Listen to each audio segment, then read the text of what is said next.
Nói lông gia đình ta kêu biểu lụt này cái chuyện mà đi ăn cái lụt tủ đấy về cái gì về là lụt miếng cái gì chứ cái đó là cái về lụt còn đồ cái gì nữa mà lụt rồi còn không biết bằng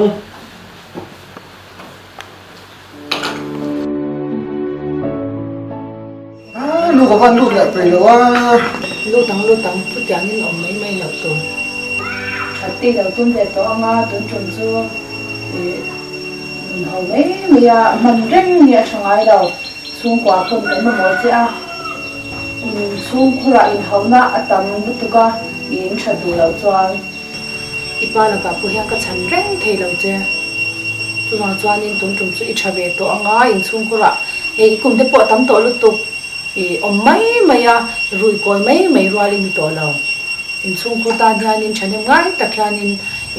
ít thọ về to hiya hun to lu tu bedding te po kan siam vek to a kala hun do to a tu na kal pe lo ti mai ka soi hun to lo shum shem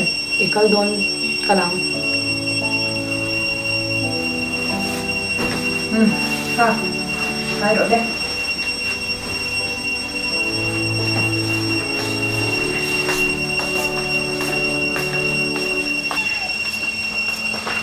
ông cha đồ là qua là khá lòng nha lòng tử cha cái nên làm sao con nha ôi giờ nha ông tới làm hay là không về nghe tiếng nghe ôi cả rêu luôn vui tốt nha đi để em mong sốประเทศกันตรงไม่ต้องเสียสปอร์ตที่ถูกแล้วกันตรงใจน่ะอะไรให้เนี่ยเป็นกระเสียไอ้น่ะสักกันตรงใจเลยเสียช่วยกระเสีย no dùng rây tổ ấy không học rây tổ tục trên nha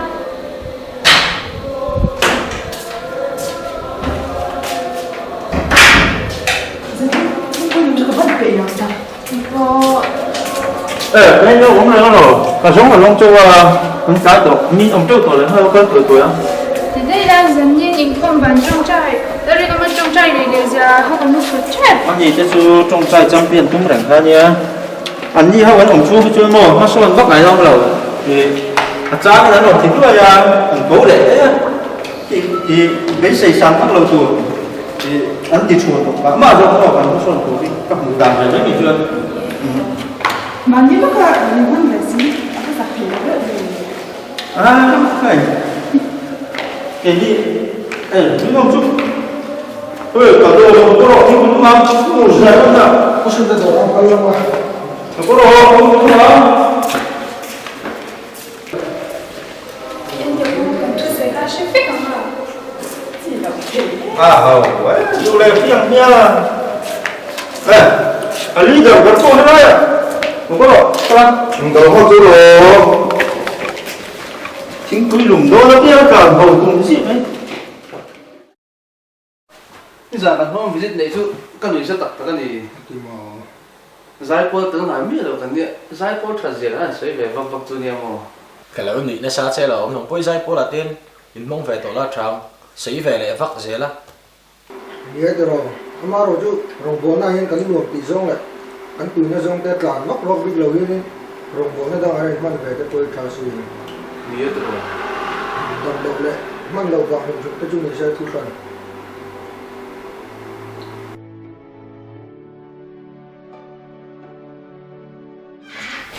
khá nó mặt chân rồi nó có bộ xuống lên trên này không cả có sẽ lùng nói à bro tụi nó chỉ vào nếu mà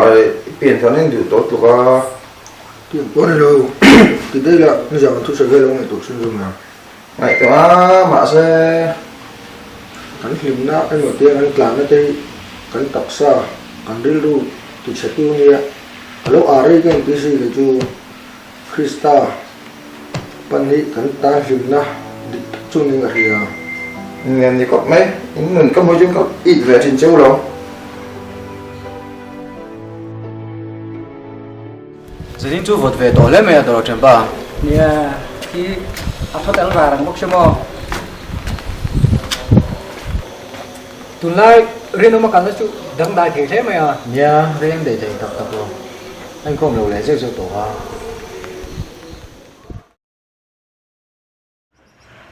chúng ta bây giờ có xem về có đóng cho nó nghe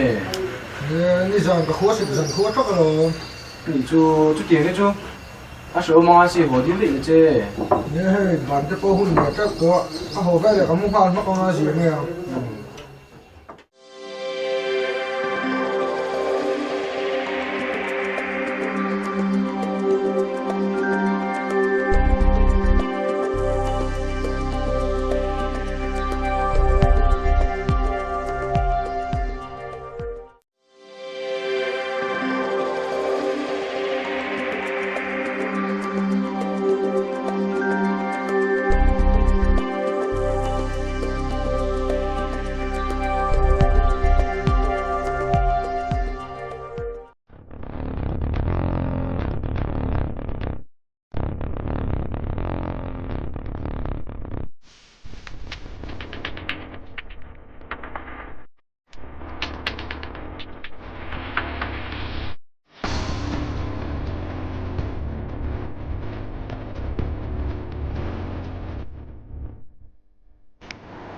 Cái đi không? Cái đồ đuổi lại tôi mua. Phát hiện thấy nó chơi đấy tổ đấy gì? Mấy chơi kia đi.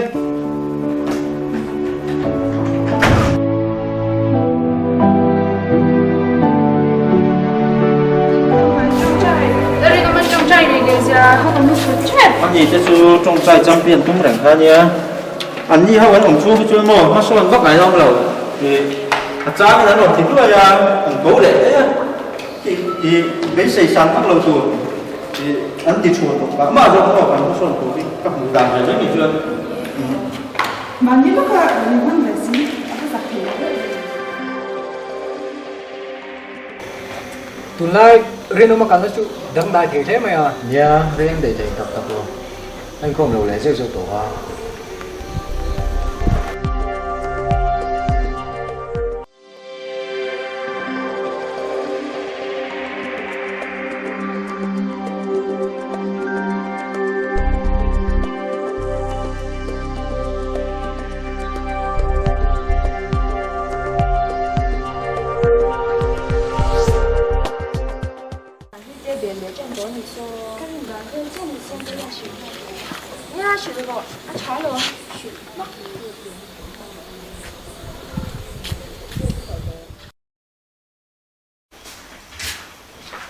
ba ba mà chú ở nhà ba chân này một lẻ tối như chú Và có buổi thạc thì nó lâu đây có một chút